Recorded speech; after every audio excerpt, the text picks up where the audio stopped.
Voici la carte de GTA 6. Créée par le youtubeur Darkspace, c'est le plus proche que nous puissions obtenir du vaste monde ouvert auquel nous pouvons nous attendre lorsque GTA 6 sortira. Comment avons-nous cette carte et comment savons-nous à quel point elle est précise? Eh bien, il existe quelque chose appelé le projet de cartographie de GTA 6, un projet en développement depuis plusieurs années. Ce projet de cartographie repose sur les efforts collectifs d'une grande équipe de personnes qui ont analysé en détail les fuites de 2022 ainsi que la bande-annonce de GTA 6 sortie en 2023. Grâce à cela, ils ont déduit autant d'informations que possible. Maintenant, une grande partie de la région nord de la carte est purement spéculative, mais la partie sud-est est beaucoup plus fiable. En utilisant ces informations, Darkspace a examiné tous les détails du projet de cartographie et a recréé tout ce que nous voyons ici dans un monde 3D que nous pouvons réellement explorer. Tout d'abord, direction les îles. Nous les avons vues dans la bande-annonce et nous savons que c'est le centre du luxe. C'est là que se trouvent les biens immobiliers les plus chers de Vice City, avec des manoirs et des yachts.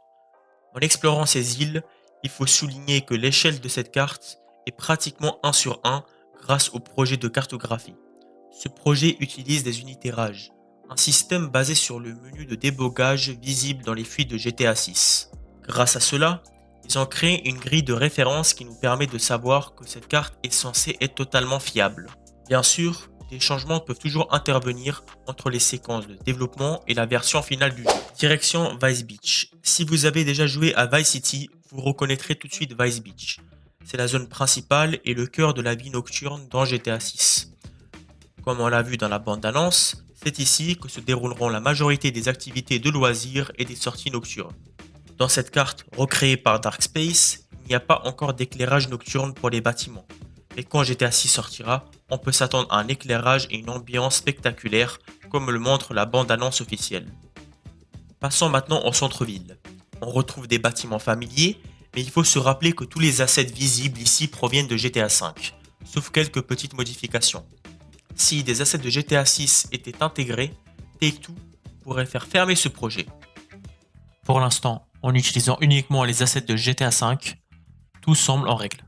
Nous avons déjà parlé de la plage principale, mais si nous nous concentrons sur la plage en elle-même, on remarque que Vice Beach est l'une des plus longues plages jamais vues dans GTA.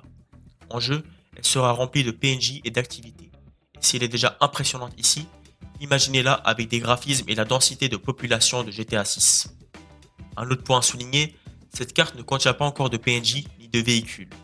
Pour cela, il faudrait créer des nœuds de déplacement pour gérer la circulation et les déplacements des PNJ. Mais honnêtement, ce n'est pas le but de ce projet. L'objectif est simplement de visualiser la carte de GTA 6. Et Darkspace a fait un travail exceptionnel pour nous donner un aperçu fiable de la disposition et du ressenti de la ville.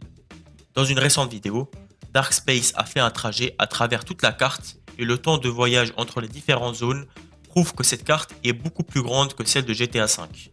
Pour rappel, la carte de GTA 5 n'était pas vraiment petite, elle n'était juste pas conçue pour le mode online. Merci énormément d'avoir regardé la vidéo. Si vous avez aimé, pensez à liker et vous abonner. Un grand merci à GTA Infinity pour avoir capturé toutes ces images et un grand respect à Darkspace pour avoir réalisé ce projet. Merci d'avoir regardé et on se retrouve dans la prochaine vidéo.